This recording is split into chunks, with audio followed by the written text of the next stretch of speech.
السلام علیکم ورحمۃ اللہ وبرکاتہ۔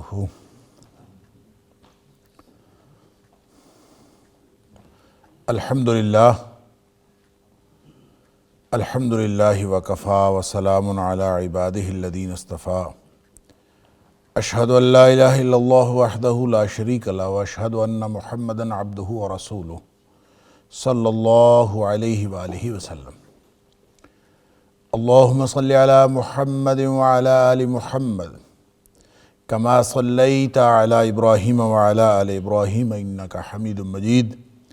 اللہم بارک علی محمد وعلی آل محمد کما بارکت علی ابراہیم وعلی آل ابراہیم انکا حمید مجید۔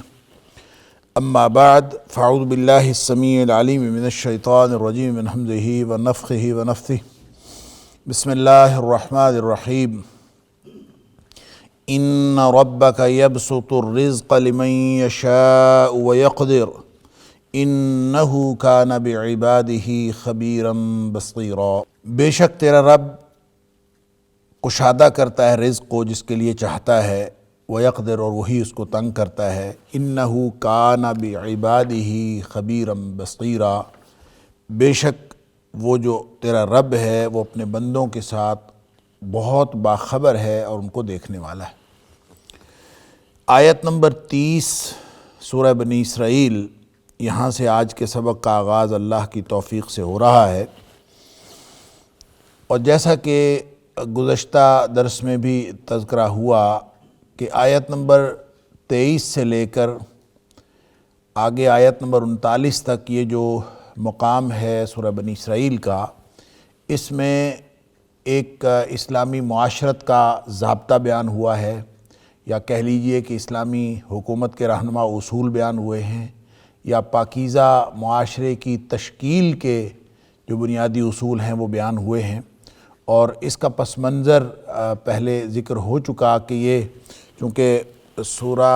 مکی صورت ہے اور مکی دور کی بھی بالکل آخری دور کی، مکی دور میں آخری چند مہینوں میں نازل ہونے والی صورت ہے، تو گویا اس میں مدینہ کے اندر جو نئی ریاست تشکیل دی جانی تھی اس کا بنیادی ڈھانچہ اور بنیادی معاشرتی اصول بتائے جا رہے ہیں، اور ان کا آغاز یہاں پہ آیت نمبر اگرچہ آیت نمبر 23 سے ہوتا ہے، لیکن آیت نمبر 22 میں جو چند بنیادی جو زندگی کے حقائق ہیں اور جو عقائد ہیں ان کے یوں کہہ لیجئے کہ اس مضمون کا یہاں پہ تتمہ کر کے اگلے رہنما اصولوں کے ساتھ اس کو مرج کر دیا گیا ہے، تو وہاں پہ بھی ذکر یہ ہے کہ شرک نہ کیا جائے، لا تجعل مع اللہ الہا آخر، یعنی آیت نمبر 22 میں۔ اور پھر جب ہم دیکھتے ہیں کہ یہ ضابطہ مکمل ہوتا ہے آیت نمبر 39 میں، تو ایک دفعہ پھر شرک کی ممانعت کی گئی ہے۔ لہٰذا اس میں آپ کہہ لیجئے کہ ابتدا بھی توحید ہے اور انتہا بھی توحید ہے، چاہے بات معاشرت کی ہو، چاہے بات سیاست کی ہو، چاہے بات پاکیزہ معاشرے کی تشکیل کی ہو، اور چاہے حکومت قائم کرنے کے رہنما اصول ہوں، تو بنیاد بہرحال ابتدا بھی توحید ہے اور انتہا بھی توحید ہے۔ یہ آیات کا جو سیاق و سباق ہے وہ یہ بات واضح کر رہا ہے۔ پھر اس میں یہ بھی کہا گیا کہ اللہ کی بندگی کرو، اللہ تعبدوا الا ایاہ، پھر یہ بھی کہا گیا کہ والدین سے حسن سلوک کرو، وبالوالدین احسانا، اور پھر آگے ایک فہرست دی گئی کہ ان سب لوگوں کو ذی القربیٰ وآت ذی القربیٰ حقہ والمسکین وابن السبیل، کہ اقربا، غربا، مساکین، مسافر، ان کی ضروریات کا خیال رکھا کرو۔ پھر انفرادی اور اجتماعی اخراجات میں توازن و اعتدال کی بات ہوئی کہ وَلَا تَجْعَلْ يَدَكَ مَغْلُولَةً إِلَىٰ عُنُقِكَ وَلَا تَبْسُطْهَا كُلَّ الْبَسْطِ، کہ دیکھیں خرچ کرتے وقت انفرادی سطح پر بھی اور اجتماعی سطح پر بھی انتہائی توازن اور اعتدال ہونا چاہیے۔ ریاست کے معاملات ہوں یا انفرادی طور پر ایک فرد کے معاملات ہوں، اس میں انتہائی توازن ہونا چاہیے۔ آپ کے پاس چاہے تنگی ہے چاہے فراخی ہے، لیکن خرچ کے اندر ہمیشہ میانہ روی ہونی چاہیے۔ القصد فی الفقر والغنا، کہ چاہے مفلسی ہے اور چاہے تونگری اور فراخی ہے، رزق بہت وافر ہے، پھر بھی خرچ کرنے میں انتہائی توازن اور اعتدال کے ساتھ۔ اور اس کا ایک تو اللہ کا رزق ضائع، اللہ کا دیا ہوا رزق ضائع نہیں ہونا چاہیے، اور دوسرا اس میں جو خاص بات ہے وہ یہ کہ جو زندگی کی پلاننگ ہے اور زندگی کی جو منصوبہ بندی ہے وہ اسی میں ہے کہ آپ کے پاس حالات جس طرح کے بھی ہوں، آپ اس کو اس طرح سے خرچ کریں کہ مستقبل کے لیے کچھ نہ کچھ بچا رکھیں، کچھ پس انداز کر لیں۔ اور یہ بات بڑی تفصیل سے ہو چکی کہ فَتَقْعُدَ مَلُومًا مَحْسُورًا، کہ یہ اگر کوئی شخص بخیلی کی زندگی گزارے گا تو وہ ملوم ہوگا، اور جو فضول خرچی کی زندگی گزارے گا تو وہ محصور ہوگا، یعنی وہ تھکا ماندہ اور بالکل ایگزاسٹ ہو جائے گا، ہر چیز اس کی جو ہے وہ ختم ہو جائے گی۔ تو یہ انفرادی سطح پر بھی یہی ضابطہ ہے، اور اجتماعی سطح پر ریاست کا ضابطہ بھی یہی ہے۔ اب جب یہ بات کہی جا رہی ہے کہ خرچ کرنے میں میانہ روی اختیار کرنی ہے، اور یہ جو القصد فی الفقر والغنا، یہ جس حدیث کی طرف میں اشارہ کر رہا ہوں، گزشتہ درس میں نے اس کو ذرا تفصیل سے بیان کیا تھا کہ نبی اکرم صلی اللہ علیہ وسلم نے فرمایا کہ ثلاث منجیات، تین چیزیں جو ہیں وہ نجات دینے والی، اور ان نجات دینے والی چیزوں میں جو تین چیزیں بتائیں اس میں دوسری چیز یہ بتائی القصد فی الفقر والغنا، یعنی انسان کو نجات ملتی ہے، کس چیز سے نجات ملتی ہے؟ اصل نجات تو وہی ہے جو قیامت والے دن آخرت میں انسان کو اللہ کے عذابوں سے نجات مل جائے، تو اصل نجات تو وہی ہے۔ اصل کامیابی تو یہ ہے کہ کوئی شخص جہنم سے بچ جائے اور جنت میں داخلے کا استحقاق اس کو حاصل ہو جائے۔ اصل کامیابی تو یہ ہے فَمَنْ زُحْزِحَ عَنِ النَّارِ وَأُدْخِلَ الْجَنَّةَ فَقَدْ فَازَ، جو جہنم سے بچا دیا گیا اور جنت میں داخل کر دیا گیا وہی حقیقت میں کامیاب ہے۔ لیکن نجات اس کامیابی کا پہلا حصہ ہے نجات۔ تو نجات دنیا کے مسائل سے نجات بھی اس کے اندر شامل ہے، اور اس میں اخروی نجات بھی شامل ہے، اس میں اللہ تعالیٰ کی ناراضگی سے نجات بھی شامل ہے۔ گویا دنیاوی اور اخروی معاملات میں کوئی تفاوت نہیں ہے، آپس میں کوئی فرق نہیں ہے۔ آپ اگر زندگی کی کوئی مینجمنٹ کرنا چاہتے ہیں، اگر آپ کوئی ریاست کی مینجمنٹ کرنا چاہتے ہیں، تو وہ بھی اللہ کے خوف کی حدود کے اندر رہ کے ایک انتہائی شاندار قسم کی مینجمنٹ ہو سکتی ہے۔ یہ اصل میں ایک پورا ضابطہ دیا جا رہا ہے کہ اسلامی ریاست جو ہے وہ ان سارے روحانی تقاضوں کو پورا کرتی ہے جو اخروی طور پر بھی انسانی کامیابی کے لیے ضروری ہے۔ تو لہٰذا ثلاث منجیات، جب نبی اکرم صلی اللہ علیہ وسلم فرمایا تین چیزیں نجات دینے والی ہیں، تو اس فرمایا العدل فی الغضب والرضا۔ ایک تو آپ کو ناراضگی کی معاملات ہوں یا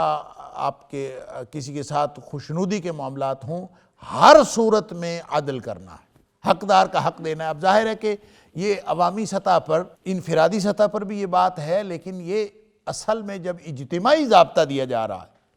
تو گویا اجتماعی طور پر نظام عدل کی ایک بنیاد دی جا رہی ہے کہ حکومت ہو، قاضی ہو، نظام عدالت ہو،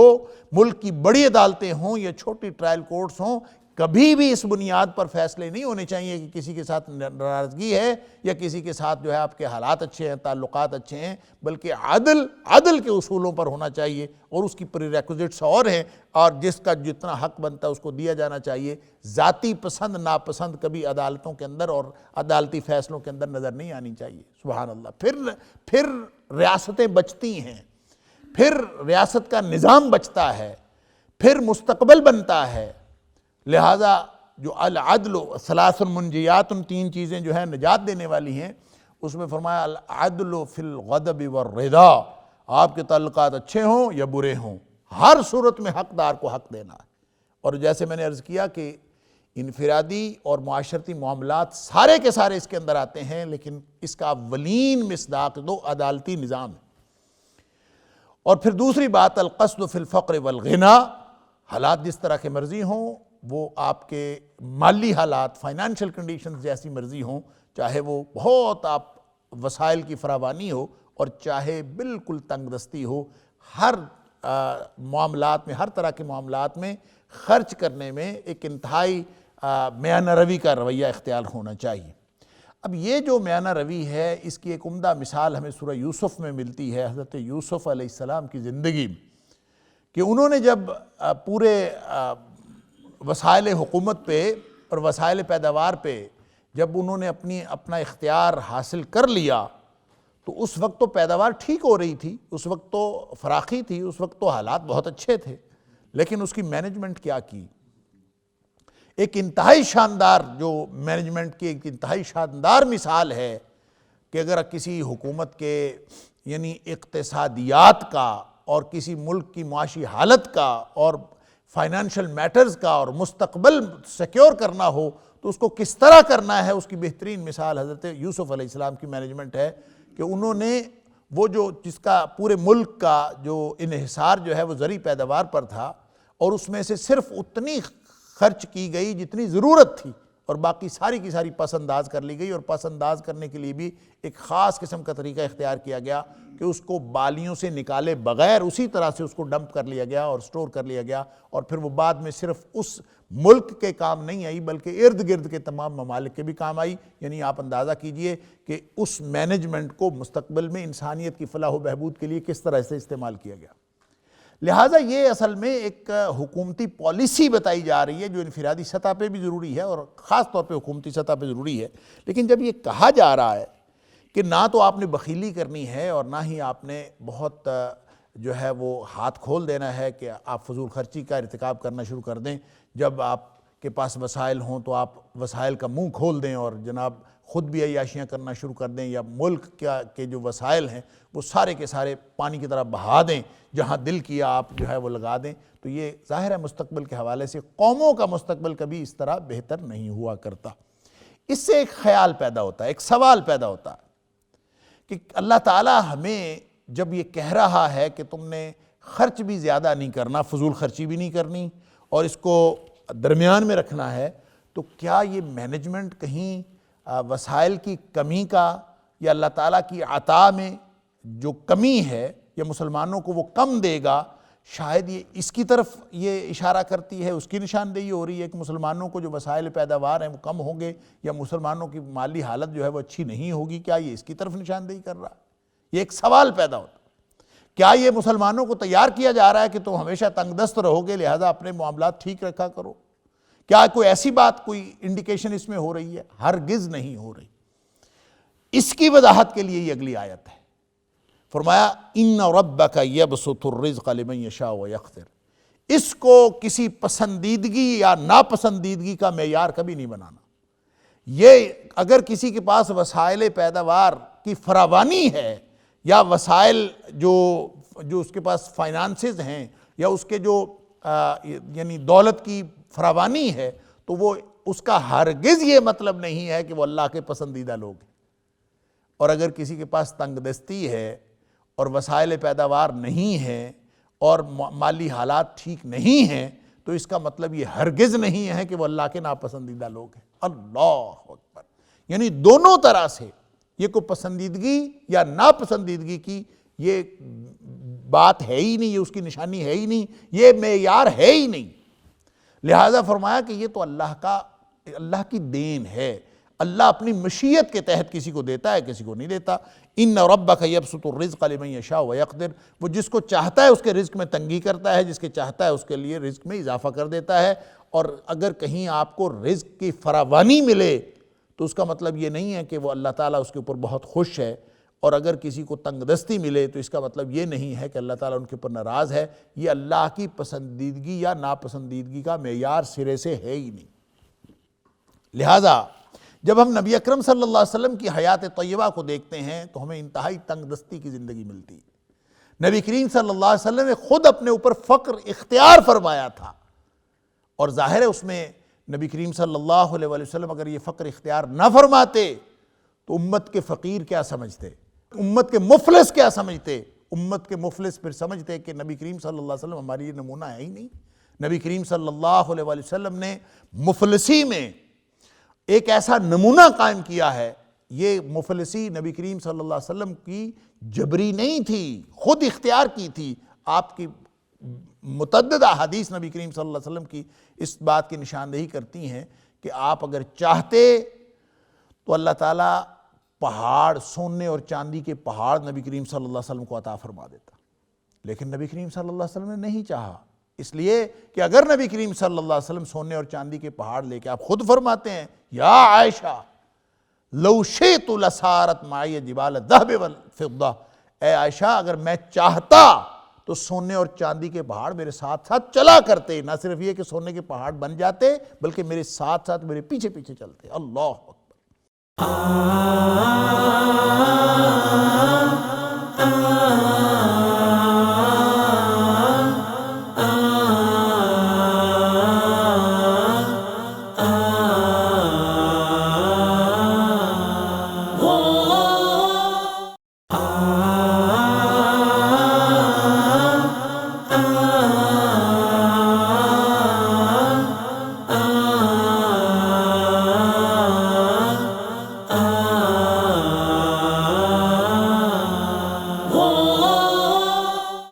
لیکن نبی کریم صلی اللہ علیہ وسلم نے بات چاہی نہیں، یہ آپ کا فقر اختیاری تھا تاکہ نبی کریم صلی اللہ علیہ وسلم، کہ آپ صلی اللہ علیہ وسلم پوری انسانیت کے لیے نمونہ ہے اور پوری امت کے لیے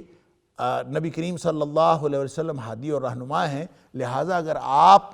فراخی کی زندگی، خوشحالی کی زندگی اور مالی اعتبار سے انتہائی مال و دولت کی اور فراواں جو زندگی ہوتی نبی کریم صلی اللہ علیہ وسلم کی، بہت خوشحالی کی، تو پھر مفلس تو بیچارے سوچ سوچ کے مر جاتے، ایک مفلسی کا ڈر اور پھر دوسرا یہ محرومی کا احساس کہ نبی کریم صلی اللہ علیہ وسلم کی حیات طیبہ ایسی تھی۔ لہٰذا نبی کریم صلی اللہ علیہ وسلم نے خود دعا فرمایا کرتے تھے، اللہم احیینی مسکینا وامتنی مسکینا، اللہ مجھے زندہ رکھ تو مسکینوں میں زندہ رکھنا، اور مجھے جو موت دینا تو مسکینوں میں موت دینا، اور قیامت والے دن واحشرنی یوم القیامت من المساکین، مجھے قیامت والے دن مسکینوں میں ہی مجھے دوبارہ زندگی عطا کرنا۔ اور نبی کریم صلی اللہ علیہ وسلم نے گویا یہ کمپنسیشن دی ہے ان مسکینوں کو جن کے اندر کوئی احساس محرومی ہو سکتا تھا۔ لہٰذا یہاں جو قانون اللہ نے بتایا ہے کہ جو مالی حالت ہے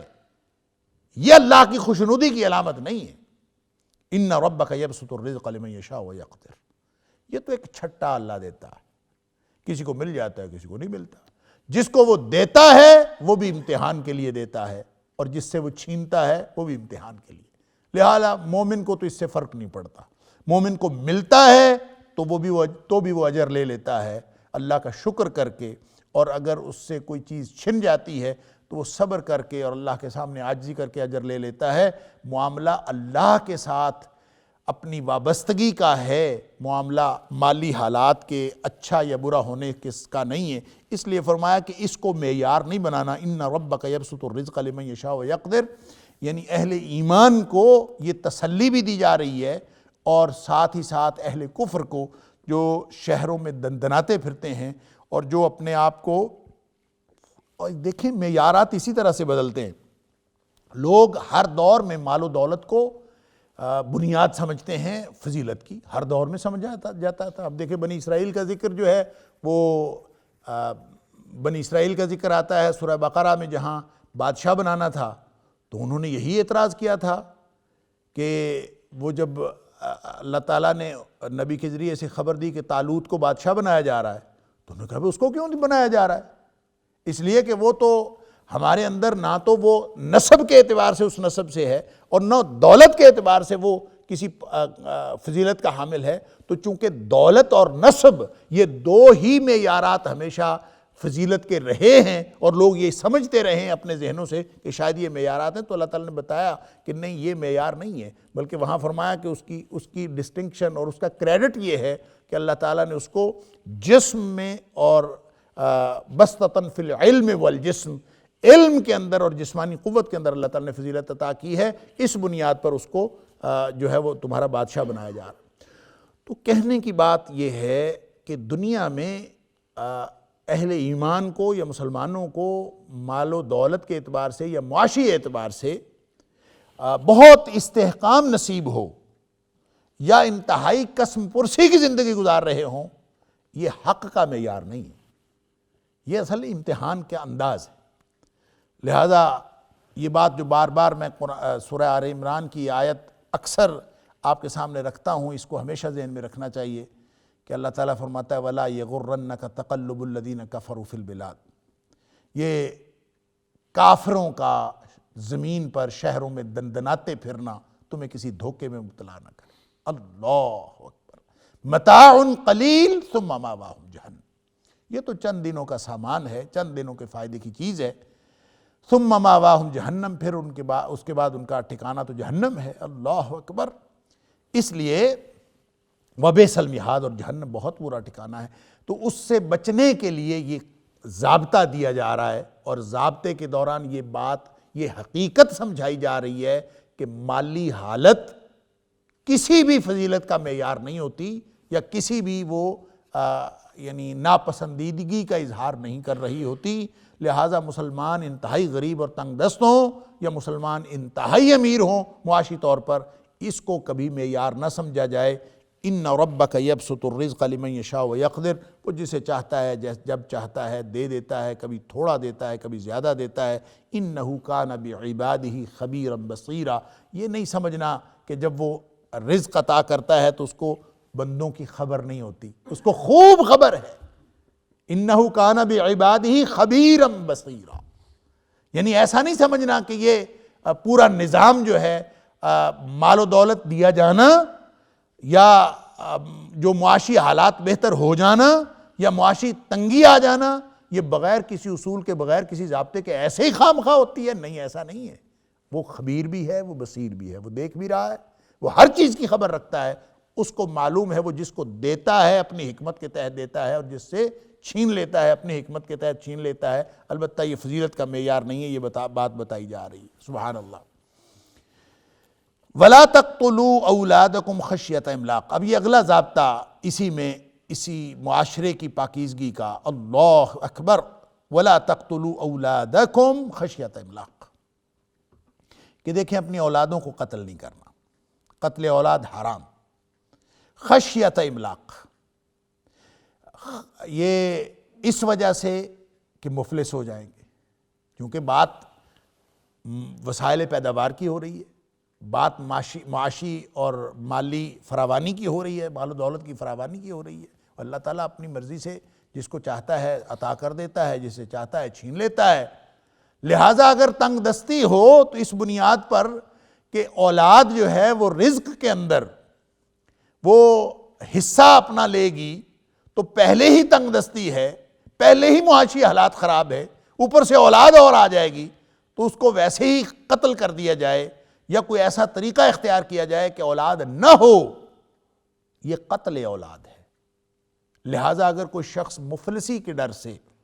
املاق کا مطلب ہوتا ہے مفلسی، یعنی ملقہ عربی زبان میں کہتے ہیں کسی چیز کو مٹا دینا، محاہ، ملقہ او محاہ، مٹا دینا۔ یہ ڈر کہ میرے پاس جو رزق ہے یہ بھی ختم ہو جائے گا، مفلسی کے ڈر سے، اس ڈر سے اولاد کو قتل کر دینا۔ یہ آیت ہم پڑھ آئے ہیں پہلے، وَلَا تَقْتُلُوا أَوْلَادَكُمْ مِنْ إِمْلَاقٍ، یہاں خشیت املاق ہے، املاق کے مفلسی کے ڈر سے، وہاں ہے مفلسی کی وجہ سے اپنی اولادوں کو قتل نہ کرنا۔ تو یہ بات جو خاص طور پر رزق سے متعلق ہے کہ کوئی شخص اگر اپنی اولاد کم کرنے کی کوشش کرتا ہے، ایک تو قتل اولاد کا مطلب بالفعل قتل کرنا ہے، یہ آیت نمبر 151 ہے غالباً سورہ الانعام کی، تو وہاں بھی یہ بات ہو چکی، میں صرف اختصار کے ساتھ یہاں دہرا دیتا ہوں کہ یہ جو ریپروڈکٹیو سسٹم اللہ نے رکھا ہے، جو سلسلہ تناسل ہے، نسل آگے بڑھتی ہے، یہ اللہ تعالیٰ نے اپنی مشیت کے تحت اور اپنی منصوبہ بندی کے تحت رکھا۔ اس منصوبہ بندی کے اندر جب انسان اپنے خیال کے مطابق دخیل ہوتا ہے تو یہ اللہ کو انتہائی ناپسند ہے۔ لہٰذا عمومی طور پر جب ریاست کا ضابطہ دیا جا رہا ہے تو ایسے شاندار اور بنیادی اور مین اصولوں میں ایک بہت بڑا اصول دیا جا رہا ہے کہ دیکھیں اولاد کی کمی یہ تمہارے معاشی حالات ٹھیک نہیں کر سکتی۔ یعنی تمہارا اگر یہ خیال ہے نا کہ اولاد کم کر کے تم اپنے معاشی حالات، اور پھر وَلَا تَقْتُلُوا أَوْلَادَكُمْ خَشْيَةَ إِمْلَاقٍ، نحن نرزقکم و ایاہم و نحن نرزقہم و ایاکم، یعنی ایک جگہ پہ نحن نرزقکم و ایاہم اور ایک جگہ پہ نحن نرزقہم و ایاکم، ہم رزق دیتے ہیں تمہاری اولاد کو بھی اور تمہیں بھی۔ اور جب اللہ رزق دیتا ہے تو تمہیں اس وجہ سے منصوبہ بندی کرنے کی ضرورت کیا ہے؟ لہٰذا پوری دنیا میں جو منصوبہ بندی رزق کی بنیاد پر ہوگی وہ اللہ کی منصوبہ بندی میں دخل اندازی کرنے کے مترادف ہوگی۔ وہ ایک کسی اپنے سو کالڈ ماہر معاشیات نے، جس کا نام مالتھس تھا، اس نے ایک نظریہ دیا، اگرچہ اب تو پٹ چکا ہے، وہ نظریہ ختم ہو چکا۔ اس نے کہا کہ جو آبادی جو بڑھتی ہے یہ جیومیٹریکلی بڑھتی ہے، اور جو رزق بڑھتا ہے وہ ارتھمیٹیکلی بڑھتا ہے، وہ ریاضی کے اصولوں کے تحت ملتا ہے، وہ جیومیٹری کے اصولوں کے تحت ملتا ہے۔ مطلب یہ کہ آبادی جو بڑھتی ہے وہ 1 سے 2، 2 سے 4، 4 سے 8، 8 سے 64، یعنی ہر ایک کو اسی عدد سے ضرب دیتے جائیں،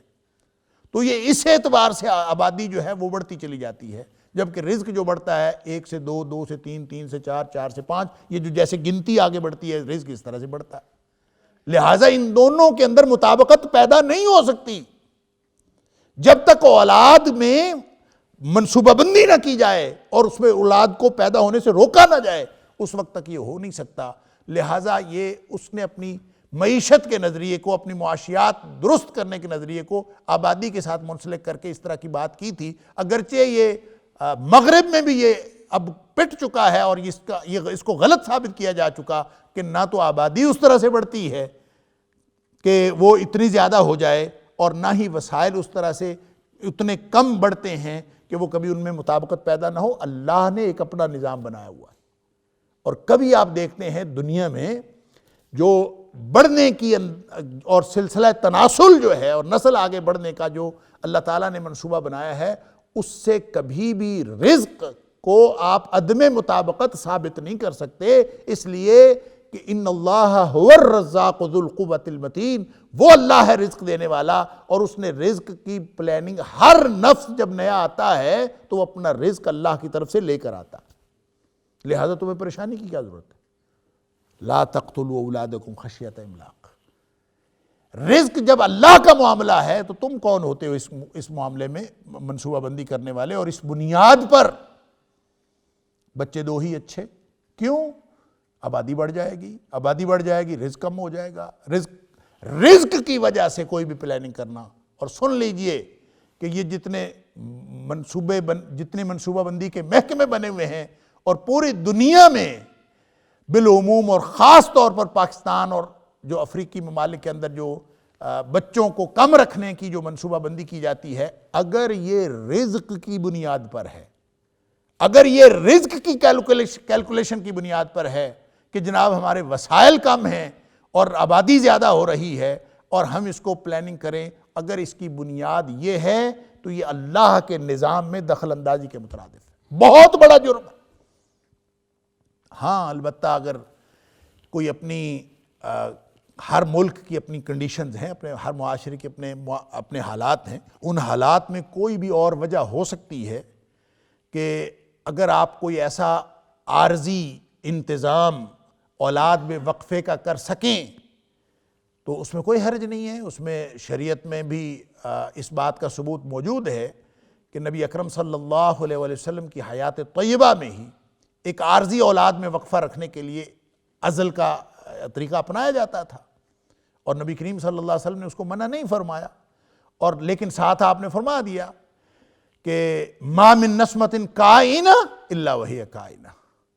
تم نے اگر کوئی طریقہ اختیار کرنا ہے، کوئی عارضی نوعیت کا کوئی پریکاشنری میئر لینا ہے تو لے لو، لیکن جس روح نے آنا ہے اس نے آ کے رہنا، اس کو تم روک نہیں سکتے۔ سبحان اللہ، ما من نسمۃ کائنۃ الا وہی کائنہ، سبحان اللہ، جس نے آنا ہے اس نے آ کے رہنا ہے۔ تو اس کا مطلب یہ ہوا کہ کوئی مستقل ایسا انتظام کر دینا اور اپنی جو ریپروڈکٹیو ہیلتھ ہے اس کو، اس پورے سسٹم کو ختم کر دینا اور مستقل طور پر اولاد پیدا کرنے کی صلاحیت سے محروم ہو جانا یہ کسی صورت جائز نہیں۔ البتہ کوئی پریکاشنری میئرز لیے جا سکتے ہیں اگر اس کی بنیاد صحت ہو سکتی ہے، ماں کی صحت، بچے کی صحت، کوئی معاملہ کوئی ایسا ہو سکتا ہے جس کی وجہ سے آپ اس میں کوئی میئرز لے سکیں تو اس کی اجازت ہے۔ لیکن یہ کہ آپ رزق کی وجہ سے رزق کیلکولیٹ کر کے معاشیات بہتر کرنے کے لیے، جب وہ کہہ رہا ہے اِنَّ رَبَّكَ يَبْسُطُ الرِّزْقَ لِمَن يَشَاءُ وَيَقْدِرُ، یہ رزق اس کے ہاتھ میں ہے، جس کو چاہتا ہے کشادہ دیتا ہے، جس کو چاہتا ہے تنگ رزق کر دیتا ہے، اور اِنَّهُ كَانَ بِعِبَادِهِ خَبِيرًا بَصِيرًا، اس کو خوب معلوم ہے کہ تمہارے بچے کتنے ہیں اور تمہاری ضرورتیں کیا ہیں۔ جو تمہاری ذمہ داری ہے وہ تم اپنی ذمہ داری پوری کرو، اللہ کی ذمہ داری میں دخیل ہونے کی ضرورت نہیں ہے۔ اس نے تمہیں صلاحیتیں دی ہیں اور تمہیں اپنی صلاحیتوں کے مطابق زندگی گزارنے کا حکم دیا ہے اور ساری صلاحیتیں صرف کر دینے کا حکم دیا ہے۔ تم اپنے حلال رزق کے لیے کوشش بھی کرو، تم اللہ کی لگائی ہوئی حدود کے اندر رہ کر تم اپنی پوری معاشی جد و جہد بھی کرو، رزق دینا اس کے ہاتھ میں۔ ان اللہ هو الرزاق ذو القوۃ المتین، وہ عطا کرے گا۔ لہٰذا یہ کہنا کہ اس کی بنیاد پر کوئی پلاننگ کر لی جائے، کسی بھی طرح کی منصوبہ بندی کر لی جائے، وہ فرماتا ہے کہ ان کو نحن نرزقہم وایاکم، تمہاری جو نئی آنے والی اولاد ہے ان کو بھی رزق ہم دیتے ہیں، تمہیں بھی رزق ہم دیتے ہیں۔ تمہارا کیا خیال ہے، تم اپنا رزق اپنا خود بناتے ہو؟ خود ہمت کر کے، وہ بھی تمہارا رزق بھی اسی کے ہاتھ میں ہے اور جو نئے آنے والی اولاد ہے اس کا رزق بھی اسی کے ہاتھ میں ہے، لہٰذا یہ حرکت نہیں کرنی کبھی۔ اللہ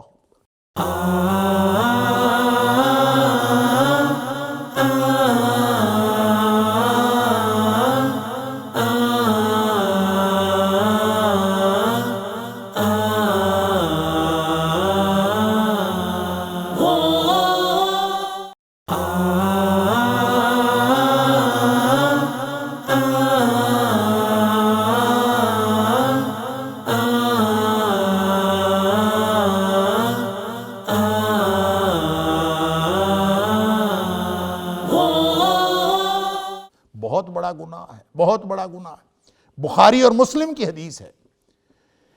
شرک کے بعد سب سے بڑا گناہ رزق کی بنیاد پر اپنی اولاد کو قتل کرنا، رزق کی بنیاد پر، یعنی اس ڈر سے۔ اور حدیث کے الفاظ ہیں کہ صحابی پوچھتا ہے اَيُّ ذَنْبٍ أَعْظَمُ عِنْدَ اللَّهِ، اللہ کے رسول صلی اللہ علیہ وسلم سب سے بڑا گناہ اللہ کے نزدیک کیا ہے؟ سب سے بڑا گناہ فرمایا ان تجعل للہ ندا وہو خلقک، سب سے بڑا گناہ ہے کہ تو اللہ کا کوئی شریک بنا لے حالانکہ وہ تمہارا خالق ہے۔ کوئی اور خالق تو نہیں ہو سکتا، جب خالق کوئی اور نہیں ہو سکتا تو معبود کوئی اور کیسے ہو سکتا؟ تو اگر اللہ کا شریک بنا لے حالانکہ اللہ تیرا خالق ہے تو اس سے بڑا گناہ اور کوئی نہیں۔ تو صحابی پوچھتا ہے ثم ایو، اس کے بعد کون سا گناہ بڑا ہے؟ اللہ اکبر، فرمایا ان تقتل ولدک خشیۃ ان یطعم معک، اللہ اکبر، اس ڈر سے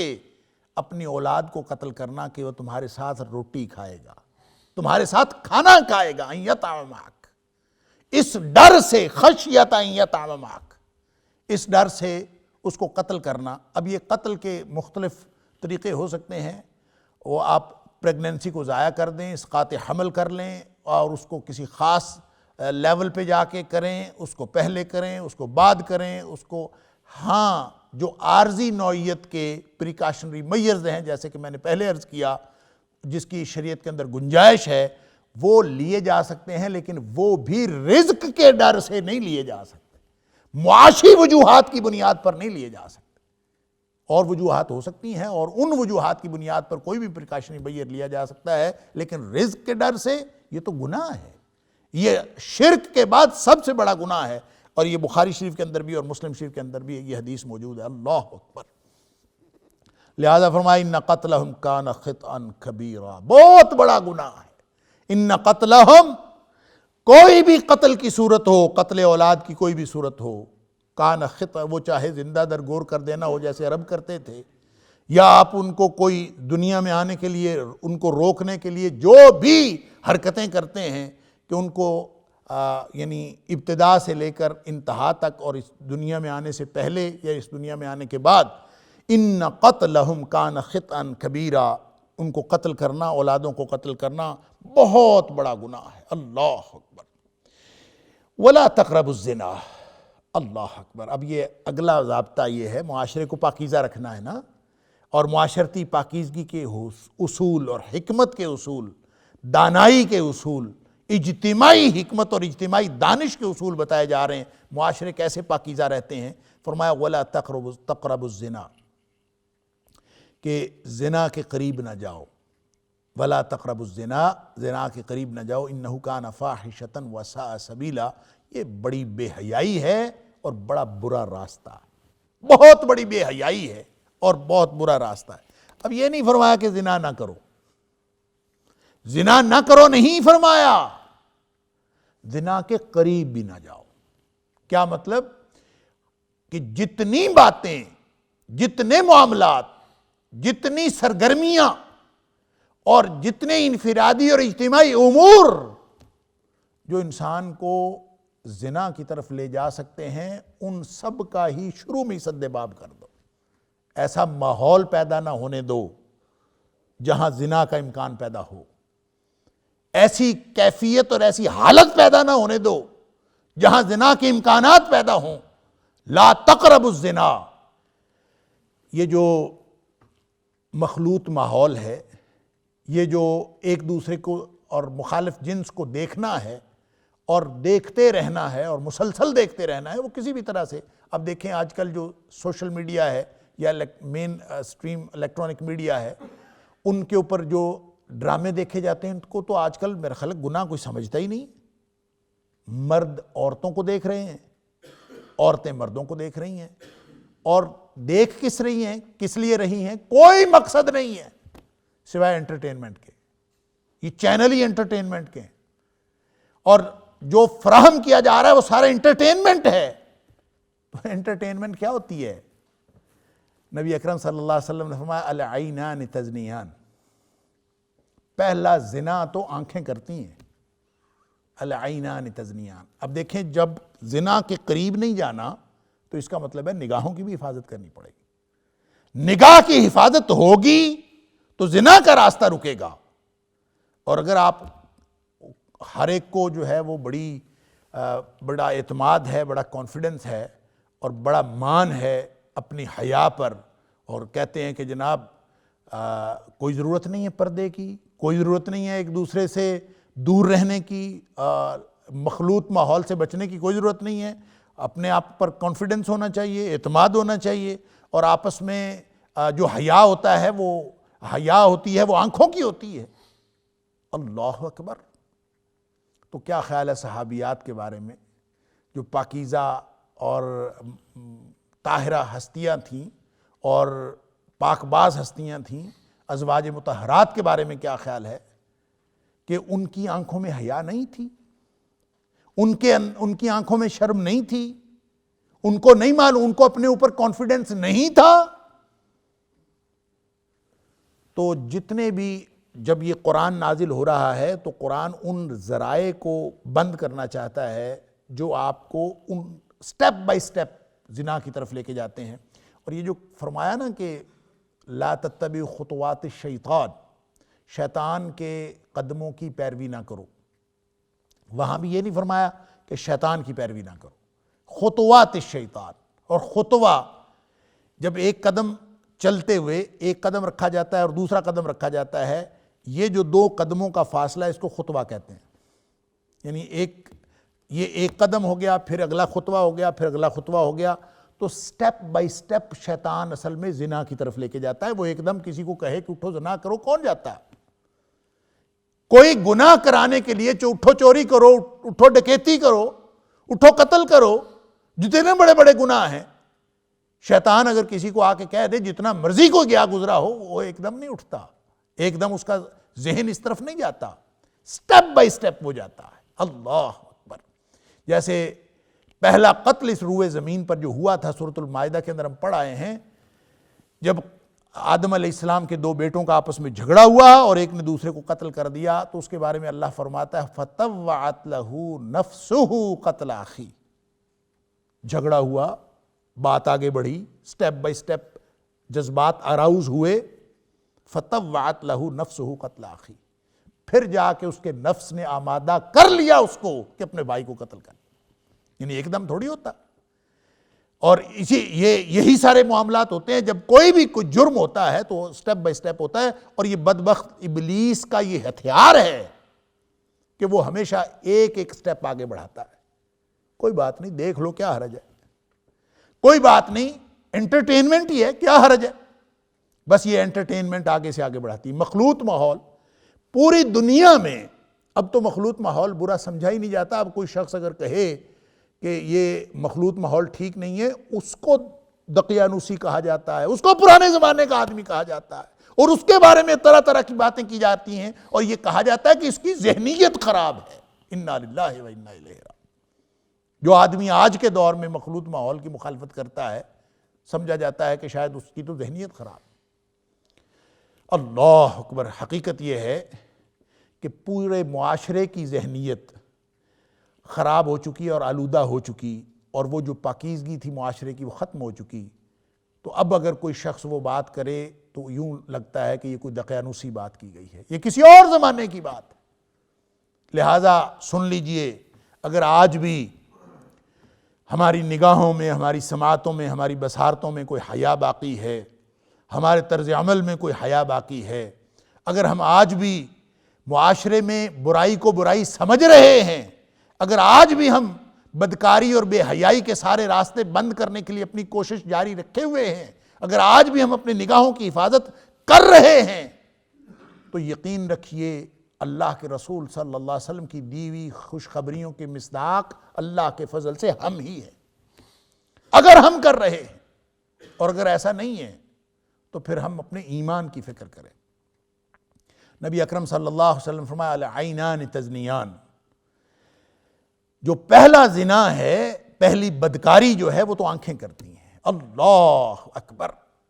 واللسان یزنی، زبان بھی بدکاری کرتی ہے۔ لہٰذا آج کل تو ہاتھ بھی بدکاری کرتے ہیں، یہ جو میسجنگ ہو رہی ہوتی ہے، یہ سارے کے سارے جو مبادیات زنا ہیں، بدکاری کی ابتدا یہیں سے ہوتی ہے۔ نبی اکرم صلی اللہ علیہ وسلم نے فرمایا کہ جہاں کہیں دو غیر محرم خلوت میں ہوتے ہیں تو تیسرا شیطان ہوتا ہے، باقی کام اس نے کرنا ہوتا ہے۔ آپ خلوت میں بیٹھیں، یعنی دو غیر محرم مخالف جنس کے لوگ، ایک مرد اور عورت آپس میں محرم نہیں ہیں، بیٹھے خلوت میں، باقی کام شیطان کا ہے، وہ خود سٹیپ بائی سٹیپ آپ کو آگے بڑھائے گا۔ اللہ اکبر! لہذا وَلَا تَقْرَبُوا الزِّنَا إِنَّهُ كَانَ فَاحِشًا، بڑی بے حیائی ہے اگر کوئی شخص پھر بھی نہ سمجھے، اور وہ جو ساری چیزیں زنا کی طرف لے کے جانے والی ہیں ان کو پھر بھی اپنائے اور اس کو اعتماد کا نام دے، اور ایسی کوئی اللہ تعالیٰ معاف فرمائے بے حیائی کو اس طرح سے شوگر کوٹڈ انداز میں اور اس طرح سے اس کو ملمہ کاری کی گئی ہے کہ اب جو بڑی بڑی اداکارائیں ہوتی ہیں نا اس دور کی، جو سب سے بڑی بے حیا اداکار ہے نا، جو سب سے بڑی بے حیائی کرتی ہے، اور جو سب سے بڑا بے حیائی کا سین ہوگا وہ کہے گی بڑا بولڈ سین ہے، بڑی بہادری کی بات، بڑی کانفیڈنس کی بات، یعنی اس قدر یہ ہماری اقدار جو ہیں۔ تو جب معاشرہ اس طرح کا ہو جاتا ہے تو کبھی بھی وہ اس معاشرے میں پاکیزگی نہیں آ سکتی۔ لہٰذا اللہ جو ضابطہ ارشاد فرما رہے ہیں، جو حکمت کے اصول ہیں، آخر میں آیت نمبر 39 میں فرمایا یہ حکمت کی بات ہے، یہ دانائی کی بات ہے، یہ ہے دانش کی بات، یہ ہے معاشرے کو پاکیزہ رکھنے کی بات۔ لہٰذا اس میں ایک سب سے بڑا اصول یہ ہے کہ کوئی ایسی بات جو بدکاری کی طرف لے کے جاتی ہو، اور فرمایا العینان تزنیان، آنکھیں بھی زنا کرتی ہیں، واللسان یزنی، زبان بھی زنا کرتی ہے، والیدان تزنیان، ہاتھ بھی زنا کرتے ہیں، والرجلان تزنیان، پاؤں بھی زنا کرتے ہیں۔ ہم نے صرف بدکاری اس کو سمجھا ہوا ہے جو شرمگاہیں کرتی ہیں، فرمایا شرمگاہ تو آخر پہ سارا کچھ ہو چکا ہوتا ہے، اللہ اکبر، والفرج یصدقہ او یکذبہ، جو شرمگاہ ہے وہ تو پہلے کیے ہوئے سارے زنا کو، ساری بدکاری کو، جو آنکھوں نے کی، جو زبان نے کی، جو ہاتھوں نے کی، جو پاؤں نے کی، شرمگاہ تو اس کی تصدیق کرتی ہے یا تکذیب کرتی ہے، کام تو سارا پہلے ہو چکا ہوتا ہے۔ اللہ، اس لیے فرمایا لا تقربوا الزنا، اس کے قریب بھی نہیں جانا۔ جتنے بھی اس کے مظاہر دنیا میں ہو سکتے ہیں، مجھے یوں لگتا ہے ہر دور میں ہی یہ زنا کی طرف لے جانے والے امور اور عوامل ہر دور میں ہی رہے ہیں، لیکن جتنے آج کے دور میں ہیں شاید اس سے پہلے کبھی نہیں تھے۔ آپ کہیں پہ بھی بیٹھے ہوں، اس انسان کے جذبات کو اراؤز کرنے والی کتنی چیزیں ہیں، اور وہ جب ظاہر ہے جس سٹیپ پہ بھی مرد اور عورت کو ایک دوسرے کے سامنے لا کے کھڑا کر دیتا ہے یہ بدبخت ابلیس، اکٹھے بٹھا بھی دیتا ہے اعتماد کے نام پر، کانفیڈنس کے نام پر، جدید تہذیب کے نام پر، جدید ضرورتوں کے نام پر۔ تو یہ صرف مخلوط تعلیم کی بات نہیں ہو رہی، ہر جگہ کے مخلوط ماحول کی بات ہو رہی ہے۔ اب تو آپ کسی یعنی ظاہری طور پر جو دیندار فیملیز ہیں، آپ ان کی شادی میں چلے جائیں، فنکشن میں، کسی فنکشن میں چلے جائیں، الگ الگ کرنا، آپ ان کو کہہ دیں کہ الگ الگ کر دیں